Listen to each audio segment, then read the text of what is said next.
Ser chileno, mayor de 18 años, soltero,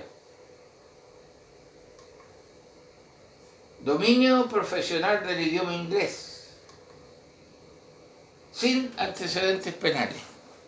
¿Qué estoy mostrando? ¿Qué estamos viendo? Bueno, algo bien simple.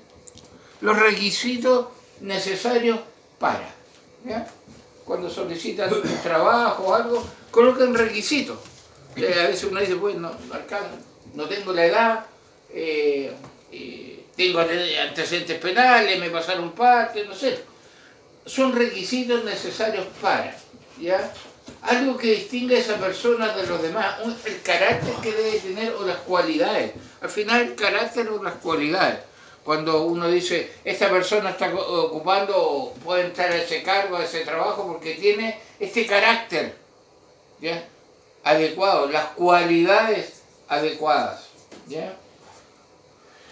Quien posee este carácter o estas cualidades, que estamos viendo como ejemplo,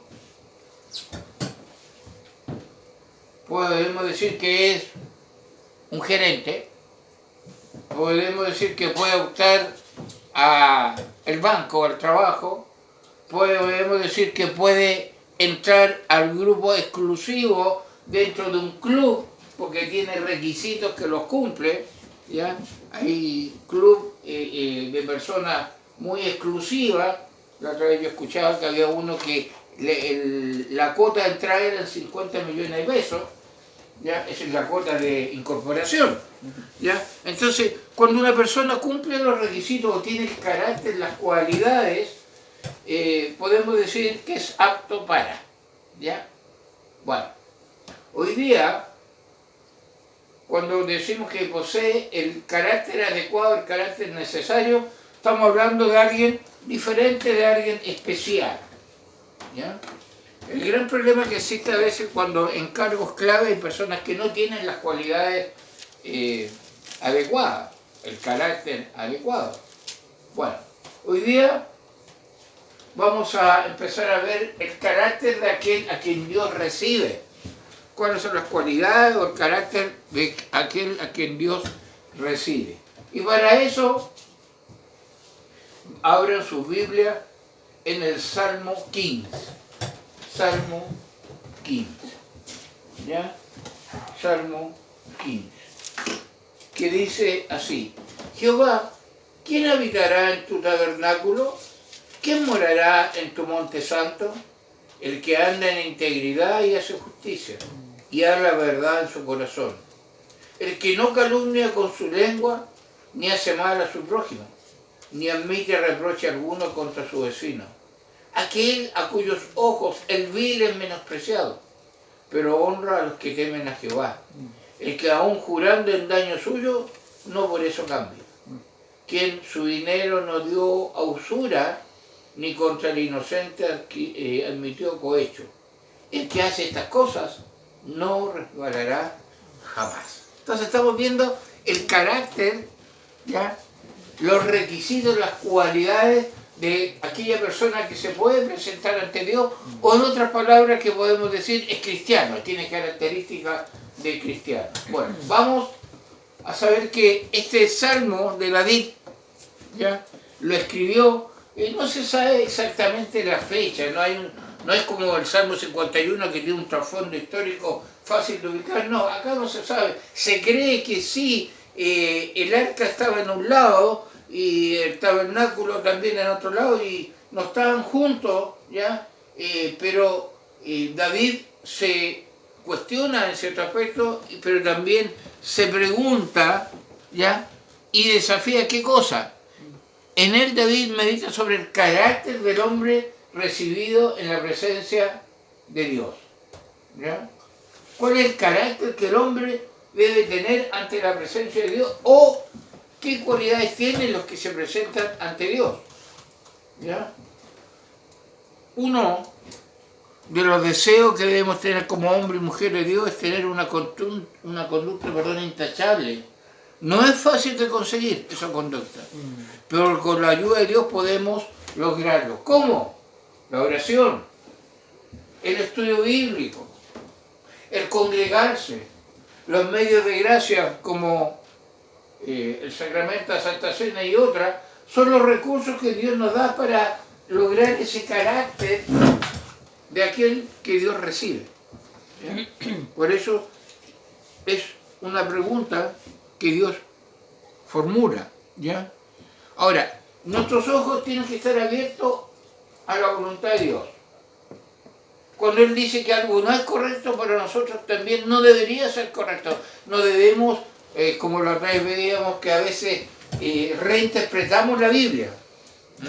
La contextualizamos, pero a nuestra manera, como nos conviene. No, la palabra de Dios es de verdades absolutas. ¿Ya? Debo conocer el carácter de aquel a quien Dios recibe. Tengo que conocerlo. Por eso, nuevamente miremos el Salmo 15, ¿ya? Que empieza con una pregunta en dos partes. Dice: Jehová, ¿quién habitará en tu tabernáculo? ¿Quién morará en tu monte santo? Y después del versículo 2 hasta el 5 responde y dice: ¿el qué? Y empieza a dar las características, ¿ya? Pero vamos a ver unas cosas interesantes de este salmo. Es bueno conocer detalles para poder estar desafiante en cuanto a eso. ¿Ya? El Salmo 15 se caracteriza por presentar una pregunta en dos partes. ¿Se da cuenta? ¿Quién habitará? ¿Quién morará? Una pregunta en dos partes. ¿Ya? Las cuales el rey David resuelve a lo largo del Salmo con una respuesta en 12 partes. Ya, si usted cuenta, son dos partes de la pregunta, y si uno cuenta las características son 12. O partes, son 12 partes. ¿Ya? Ahora, ¿qué tiene que ver esta pregunta? Tiene que ver con la parte y la responsabilidad moral del creyente. ¿Ya? Aquí estamos viendo la conducta, el carácter, la parte moral del creyente. ¿Ya? Algunos dicen que este salmo es un salmo litúrgico que se usaba para ingresar al templo. ¿Ya? Que llegaban a las puertas del templo, cantaban, porque esto es un cántico, y había como una especie de interacción, ¿ya? Un diálogo entre los fieles y los levitas, donde se dan las condiciones para ser admitido en la celebración o la reunión y por consiguiente a esa intimidad divina. O sea, a lo mejor era antifonal, no sé cómo lo cantaban, pero alguien preguntaba y el otro respondía: el que anda en integridad, el que no hace esto. Había un juego o una forma para poder ingresar. Ya, ahora, por una parte se plantea la pregunta. ¿Cuál pregunta? Señor, ¿quién puede hospedarse en tu tienda y habitar en tu monte santo? La primera pregunta. En algunos aparece como el Salmo 14, ¿ya? Y por otro se enumeran las cualidades para cruzar, para llegar a la tienda, es decir, al templo situado en el monte santo de Sión. ¿Ya? Las cualidades son 11 y constituyen una síntesis ideal de los compromisos de la ley que pide la palabra de Dios. Es como el currículum. Usted va a entrar, usted quiere entrar, usted quiere morar, sí, ya. Bueno, aquí están los requisitos: el que no hace esto, el que no hace esta otra cosa, el que hace esto, el que se comporta así, el que no es usurero, el que no admite cohecho, y ahí están las condiciones. ¿Ya? Entonces hay un diálogo, ¿ya? Pero estamos hablando de cualidades morales que solamente la persona que ha sido llamada a salvación puede lograr desarrollarlas. ¿Ya? Eso es algo importante. ¿Ya? En las fachadas de los templos egipcios y babilónicos a veces se hallaban grabadas las condiciones para ingresar a ese recinto. ¿Ya? Pero si nosotros miramos en esos templos egipcios o babilónicos, casi siempre se requería una pureza exterior, purificarse con agua antes de entrar, gestos, vestiduras particulares que se tenían que colocar. Ya había muchos rituales externos para poder ingresar, o hay para poder ingresar a esos templos. ¿Ya? En cambio, algo importante, el Salmo 15 exige la purificación de la conciencia. ¿Ya? Veíamos el miércoles que era la conciencia. ¿Ya? ¿Para qué? Para inspirarse en el amor a la justicia y al prójimo. Por ello un autor decía así: en estos versículos se siente vibrar el espíritu de los profetas, que con frecuencia invitan a conjugar fe y vida, oración y compromiso existencial, adoración y justicia social bíblica, no la justicia social progresista y realmente dañina que hoy día se anda hablando, sino lo que la Biblia dice. Vamos a ver un ejemplo. Vamos a pedir que Carmen busque Miqueas 6, versículos 6 al 8 y Felipe Jeremías 6:20. Ahora, en los templos paganos, porque a veces ven en la India, en otros lados, las personas se purifican exteriormente, se lavan, se colocan vestiduras para ingresar al templo. Bueno, acá está hablando de una purificación de conciencia, pero para conjugar ¿qué? Fe y vida, oración y compromiso existencial, adoración y justicia social, o sea, el cristiano en acción, no solamente en teoría. ¿Qué dice Miqueas 6, del 6 al 8? ¿Con qué me presentaré ante Jehová y adoraré al Dios Altísimo? ¿Me presentaré ante Él con holocaustos, con becerros de un año? ¿Se agradará Jehová de millares de carneros o de 10,000 arroyos de aceite? ¿Daré mi primogénito por mi rebelión, el fruto de mis entrañas por el pecado de mi alma?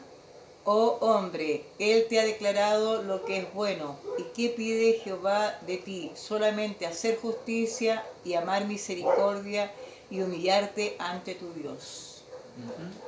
Y Jeremías 6:20. ¿Para qué a mí este incienso de Sabá y la buena caña olorosa de tierra lejana? Vuestros holocaustos no son aceptables, ni vuestros sacrificios me agradan. Interesante, ¿eh? No es solo lo exterior, no es solamente hacer ciertas acciones, Dios mira la conciencia. Por ejemplo, Amós hace una reprimenda, ¿ya? Que denuncia en nombre de un culto alejado de la vida diaria. Dice así Amós: yo detesto, desprecio vuestras fiestas, no me gusta el olor de vuestras reuniones solemnes. Si me ofrecierais holocausto, no me complazco en vuestras oblaciones, ni miro a vuestros sacrificios de comunión de novillos cebados. Que fluye así el juicio como agua y la justicia como arroyo perenne. O sea, sean con conciencia limpia, purificada y de acuerdo a los requisitos del que se presenta ante Dios.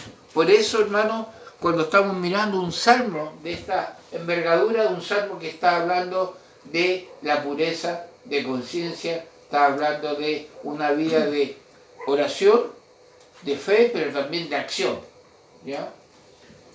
Si quisiéramos bosquejar el Salmo 15, así en forma simple, podríamos decir que es una pregunta en dos partes, en el versículo 1, una pregunta en dos partes, y una respuesta en 12 partes, de los versículos 2 al 5, ¿ya? B. Una pregunta en dos partes, una respuesta en 12 partes. Veamos, empecemos a ver esa pregunta en dos partes. Jehová, ¿quién habitará en tu tabernáculo? ¿Quién morará en tu monte santo? Jehová, ¿quién habitará en tu tabernáculo? ¿Quién morará en tu monte santo? ¿Quién, Señor, puede habitar en tu santuario? ¿Quién puede vivir en tu santo monte? Señor, ¿quién puede adorar en tu santuario? ¿Quién puede entrar a tu presencia en tu monte santo? Señor, ¿quién puede habitar en tu tienda? ¿Quién podrá morar en tu monte santo? Hay una pregunta que se repite en casi todas las personas: ¿quién? ¿Quién habitará? ¿Quién morará? ¿Quién? Ahora, responde el salmista después, pero hoy día vamos a dar vuelta a esa pregunta: ¿quién va a morar? ¿Ya? Y la primera parte de esta pregunta dice: ¿quién habitará en tu tabernáculo? ¿Quién habitará en tu tabernáculo? Sabemos que el tabernáculo era un lugar donde estaba el arca del pacto, donde Dios se manifestaba. El pueblo tenía que reunirse y alrededor de él formarse de cierta manera, no era el primero que llegaba a colocar la carpa, no, había un orden. Entonces, la primera pregunta que hace David es, ¿quién habitará en tu tabernáculo? O, en otras palabras, Señor, ¿quién podrá habitar en tu tienda? ¿Quién?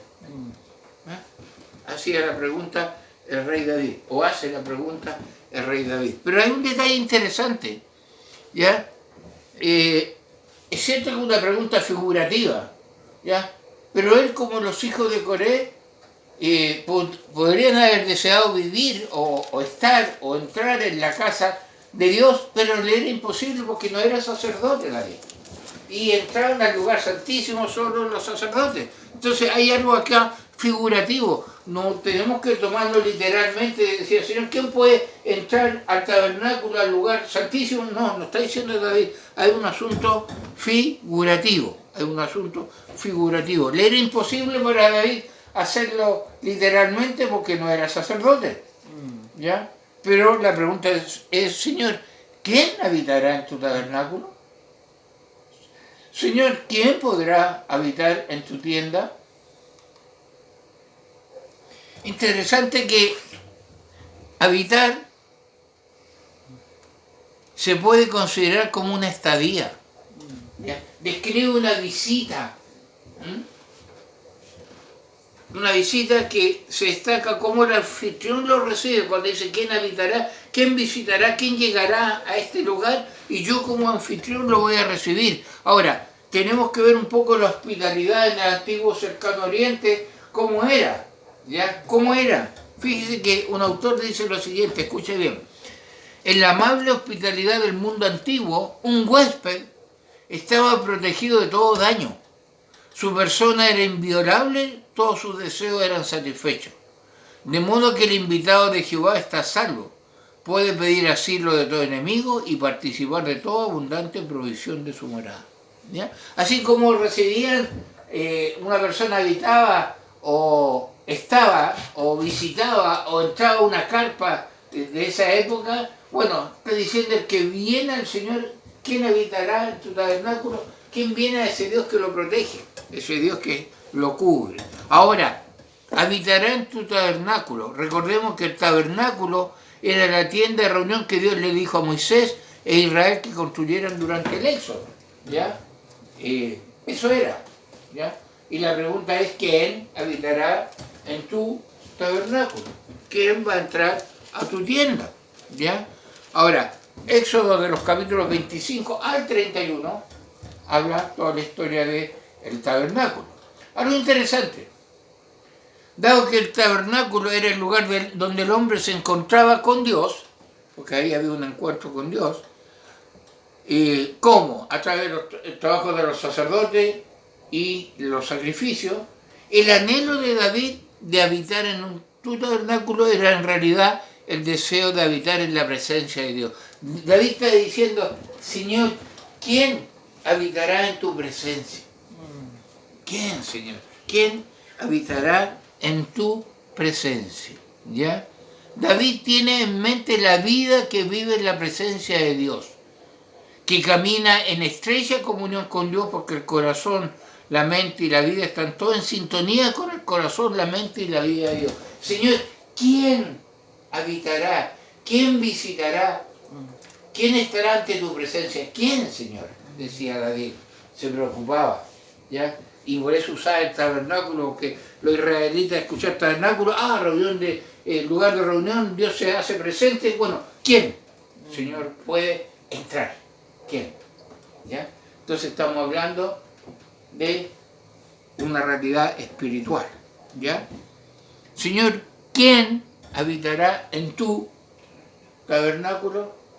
Señor, ¿puedo habitar en tu tabernáculo? Podríamos decirle, Señor, ¿puedo ir a tu presencia? ¿Puedo estar en tu presencia? Señor, ¿puedo habitar en tu presencia? El quién es clave en esta pregunta, ya que determina a alguien con el gran privilegio de habitar en la presencia de Dios. ¿Ya? David responde, y enumera la responsabilidad moral del creyente del escogido el dice, el que anda en integridad y hace justicia y a la verdad, el que no calumnia, aquel cuyos ojos, y empieza a describir. Dice quién, puede estar ante la presencia del Señor. Pero la idea no es solo visitar o habitar el tabernáculo de Dios, sino que David amplía la idea en el mismo versículo 1 con la segunda parte de la pregunta, que dice, ¿quién morará en tu monte santo? En la primera dice, habitará, visitará, entrará, estará, será recibido. Ahora dice, ¿quién morará en tu monte santo? ¿Por qué cambia de tabernáculo a monte? Porque en el monte santo, el monte Moriah, no estaba el tabernáculo. ¿Ya? Y estaba también separado el arca del pacto. Había en ese tiempo, a donde asocian ¿cómo se llama? El Salmo, está sucediendo eso. Entonces, él amplía la idea. ¿Cómo amplía la idea? Dice Jehová, ¿quién morará en tu monte santo? Y hay varios montes santos, pero podríamos destacar el monte Sinaí, ¿ya? Donde Dios entrega la ley. ¿Quién morará ahora en tu monte santo? Fíjese que la palabra morará tiene un sentido más permanente que la palabra habitará en la línea anterior. ¿Ya? En una dice habitar, visitar, llegar, y en otra dice morar. ¿Qué estaba queriendo decir? Es como si David escribiera lo siguiente: ¿quién puede ser recibido como invitado en la tienda de Dios, disfrutando de todas las protecciones de su hospitalidad? ¿Quién vivirá como ciudadano en su monte santo? Y ahí cambia. Cambia de visita a ciudadano. Cambia de estar un tiempo a vivir en. Ambos en la presencia del Señor. Entonces la idea no es solo habitar o visitar el tabernáculo, la tienda de Dios, sino también vivir como ciudadano de Dios ante su presencia en el monte santo. Entonces David estaba jugando con esta, en el buen sentido de la palabra, con estas preguntas. Uno habla de habitar y la otra habla de morar. ¿Quién puede ser recibido como invitado en la tienda de Dios, disfrutando de todas las protecciones de su hospitalidad? ¿Quién vivirá como ciudadano en su monte santo? David describe el carácter de ese que no solo puede visitar o habitar en la casa de Dios, sino también vivir como ciudadano del reino de Dios en el monte santo, ante la presencia de Dios. Da las características, sin embargo, la Escritura también describe quién y por qué alguien puede presentarse y vivir en la presencia de Dios. Vamos a revisar un poco qué dice la Escritura. Vamos a Efesios capítulo 2, versículo 13. Efesios 2, 13. Pero ahora en Cristo Jesús, vosotros que en otro tiempo estabais lejos, habéis sido hechos cercanos por la sangre de Cristo. Ahí hay un asunto bien interesante. Quienes, los escogidos, estaban lejos, pero por la sangre de Cristo ahora son cercanos. Puede haber esa comunión, pues se puede vivir, no solo visitar, sino vivir ante el monte santo, ante la presencia de Dios. El mismo Efesios, el verso 18 del capítulo 2 dice, porque por medio de él, de Cristo, los unos y los otros tenemos entrada por un mismo espíritu al Padre. Ahí está ahora el camino, hay una entrada. ¿Por qué? Por medio de Cristo. Entonces, las características que enumera David están brotando y deben estar presentes en aquellos que a través de Cristo logran estar en la presencia del Señor. Vamos ahora a Romanos, lo vimos dentro de nuestra Santa Cena, pero Romanos capítulo 5, versículo 2, hablando de Jesucristo. Leamos algunos también, dice, justificados pues por la fe, tenemos paz para con Dios por medio de nuestro Señor Jesucristo. Verso 2, ¿por quién? Cristo. También tenemos entrada por fe a esta gracia en la cual estamos firmes y nos gloriamos en la esperanza de la gloria de Dios. ¿Por quién? Por Cristo. Entonces, podemos ver hoy día que las características, las cualidades las logramos y podemos vivir ante la presencia del Señor porque Cristo nos ha llamado y nos ha salvado. Y hay un pasaje muy interesante que a veces lo pasamos por alto. Vamos a Mateo, capítulo 27, versículos 45 al 51. Dice así, 27, 45 al 51. Y desde la hora sexta hubo tinieblas sobre la tierra hasta la hora novena. Cerca de la hora novena Jesús clamó con gran voz diciendo, Elí, Elí, lama sabactani. Esto es, Dios mío, ¿por qué me has desamparado? Algunos de los que estaban allí decían al oírlo, a Elías llama a este. Y al instante, corriendo uno de estos, tomó una esponja y la empapó de vinagre y poniéndola en la caña le dio a beber. Pero los otros decían, deja, veamos si viene Elías a librarle. Mas Jesús, habiendo otra vez clamado a gran voz, entregó el Espíritu. Atención con el 51. Y aquí, al momento en que Cristo muere, el velo del templo se rasgó en dos, de arriba abajo, y la tierra tembló y las rocas se partieron. Se abrió el camino para llegar. Y es interesante que el velo que dividía el lugar santo, el lugar santísimo, se rompe de arriba hacia abajo. O sea, Dios toma la acción. Entonces nosotros podemos tener acceso a Dios por la obra de Cristo en la cruz, por su gracia inagotable. No obstante que tiene acceso a Dios posee un carácter especial. Por lo menos 11 cualidades, las cuales vamos a empezar a ver desde el próximo mensaje acá en este salmo, que nos van a desafiar y también nos va a ayudar a hacernos un autoexamen, ¿ya?, de cómo estamos con las cualidades de que nos llamamos hijos de Dios. Por eso hoy día, ¿quién habitará en tu tabernáculo? ¿Quién morará en tu monte santo? Podemos decir, aquel que ha sido perdonado por Cristo, aquel que ha sido lavado por la sangre de Cristo, aquel que ha sido llamado a salvación. No obstante, para estar más seguro, hay 11, mínimo 11, algunos dicen 12, cualidades de ese un carácter de aquel que puede habitar, que puede morar ante la presencia de Dios.